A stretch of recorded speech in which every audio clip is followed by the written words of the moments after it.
నేను మీ అత్త అలివేలుని. టేస్టీగా ఫిష్ ఫ్రై ఎలా చేయాలో చెప్తా. ముందుగా ఫిష్ని నీట్గా కడుక్కోవాలి. కొంచెం ఆయిల్ వేయాలి. ఆయిల్ వేస్తే ఏమన్నా పోతుంది, స్మెల్ రాదు. కొంచెం సాల్ట్ వేస్తున్నా, కొంచెం పసుపు వేస్తున్నా. ఇప్పుడు బాగా ఇట్లా తీసుకు కడుక్కోవాలి. అందులోకి 2 ఉల్లిగడ్డలు తీసుకుంటున్నా. ఇవి కట్ చేసి మిక్సీకి వేసుకుంటా. ఇంకో కట్ చేసుకున్న ఆనియన్స్ వేస్తున్నా, 2 కట్ చేసుకున్నా. అంత కారం వేస్తున్నా. కారం కొంచెం వేసుకోవాలి ఫ్రై కాబట్టి. అల్లం వెల్లిగడ్డ పేస్ట్ వేస్తున్నా. ఇంత జీలకర్ర పొడి వేస్తున్నా. జీలకర్ర మెంతి పులుపు వేస్తే కావాలి.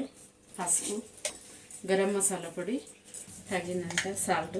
ఇప్పుడు దీన్ని గ్రైండ్ తిప్పుకుందాం. మిక్సీ పట్టిన ఇట్లా అయింది. ఇది ఫిష్ కలుపుకుందాము. ఇదంతా ఇందులో వేసుకుందాము. ఆయిల్ వేసుకుందాము. స్పూన్ తోటి 3 స్పూన్లు వేస్తున్నా.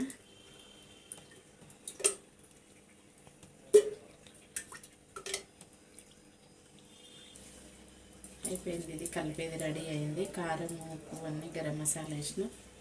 ఇది ఇట్లా మొత్తం కలుపుకున్నాం కదా. కలుపుకున్నాక ఒక అరగంట గంట ఫ్రిడ్జ్లో పెడితే మంచిగా ముక్కలు ఇరిగిపోకుండా మంచిగా గట్టిగా అవుతాయి. ఇప్పుడు స్టవ్ ముట్టిస్తున్నా.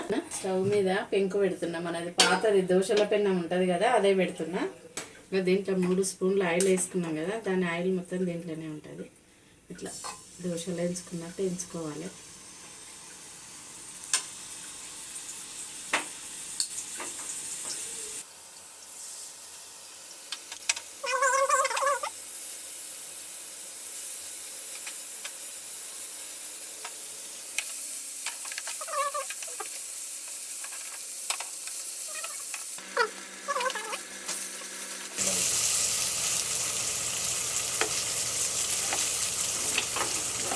ఇట్లా మంచిగా ఉడికినాయి చూడు గట్టిగా.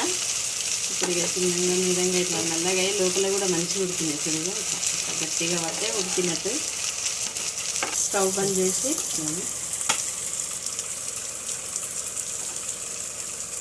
మంచిగా వచ్చి ఉడకకుండా మంచిగా అయినాయి కదా.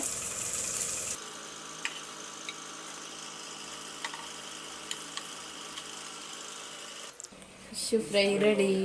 ఇట్లా చేసుకొని చపాతీలలా, అన్నములా, ఉట్టిగా అయినా ఎట్లయినా తినచ్చు.